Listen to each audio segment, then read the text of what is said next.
All right, we're doing tie rods on Chevy Traverse. Got the wheel off. Those were 22 millimeter lug nuts. We're gonna take our 21 deep well socket.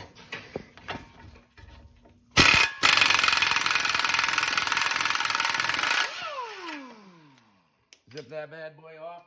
Then we're gonna take our big hammer. We're gonna tap on this steering knuckle.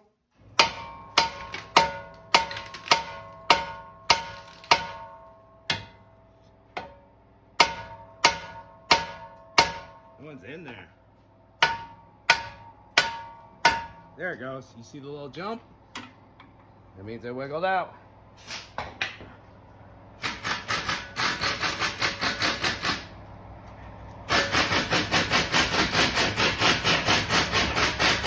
Alright, next thing we want to do is loosen this nut here. It looks real nice and rusty. You might want to put some blaster on it or heat it up. I'm going to see what I can do with the wrench just as is. So we're going to be turning this clockwise to press the nut backwards. Just a little bit of a turn. Alright, crack that nut free. Had to use a bar on my wrench, but crack free, no heat or blaster needed. I'm going to count how many spins it takes to get this sucker off. But it is stiff. It doesn't want to spin. See, it's spinning the whole inner tie rod with it. So there's little flat spots you can barely see right here. We got to find that size wrench or put some vice grips on it. We got some vice grips right here.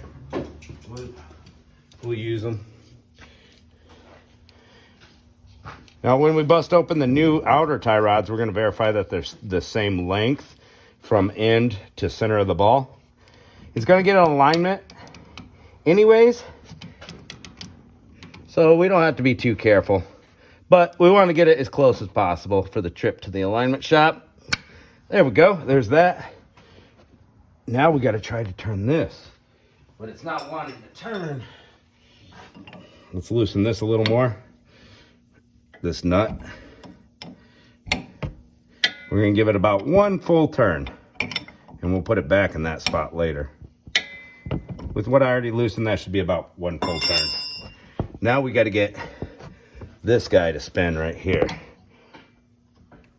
Oh my God, usually they're not like this. All right. So we're gonna put some vice grips on this end, some mega vice grips.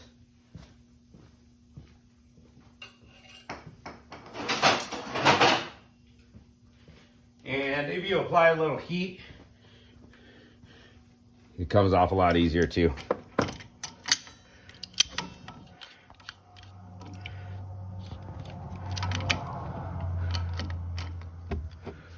A little more.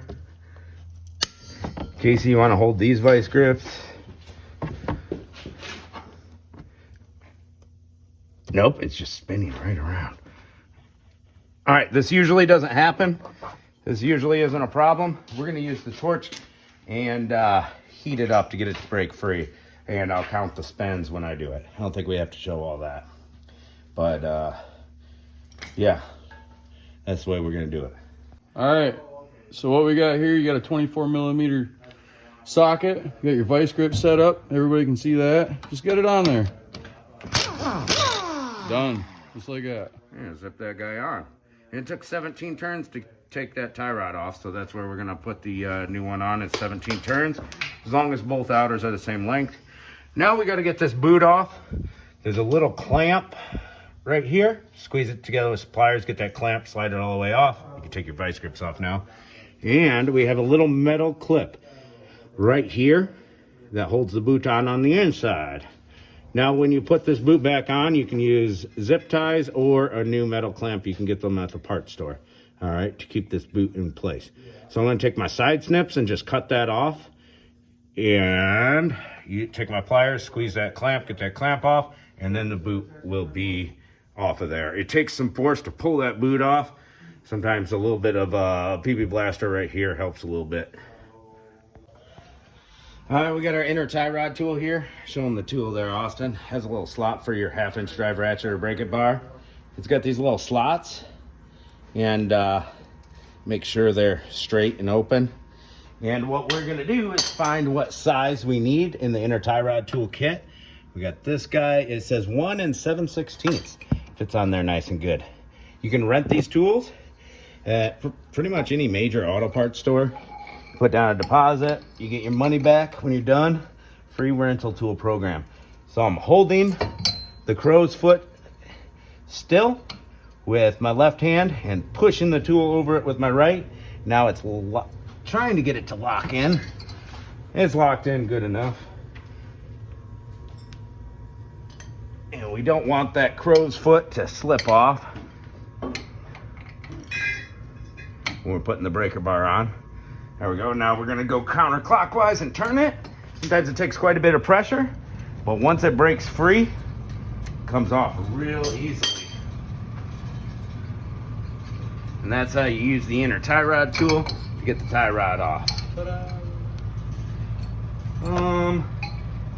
My crow's foot fell off, but that's fine because we'll take it off the rest of the way by hand. See, we got that boot off of there. See, we got a little washer right here on the end of it. That's how it works. See, big old nut. And when you're putting the new one in, reverse order, put a little Loctite on your new tie rod. A lot of times it comes with it. Make sure your washer's on there. Start it in there. Get it as tight as you can by hand. Put your crow's foot on there. Lock it in and tighten it up real tight. That's how you install the inner tie rod. All right, we got our boot popped back on there. We got a zip tie right here to hold it down.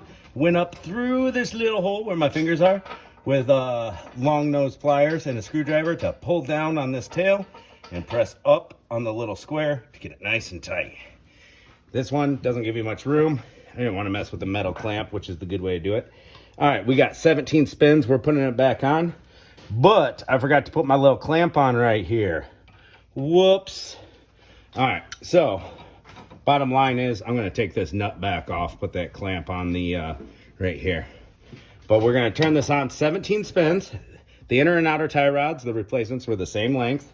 So we're going to go on 17 spins, and then we're going to lock this nut down to the back of it. So that means we turn it counterclockwise to lock this nut nice and tight. We put it back through the tie rod hole. You might have to move.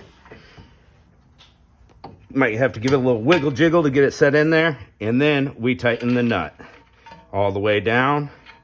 After that's up tight and this is tight and the tie rod's where it should be, grease your tie rod, throw your tires back on.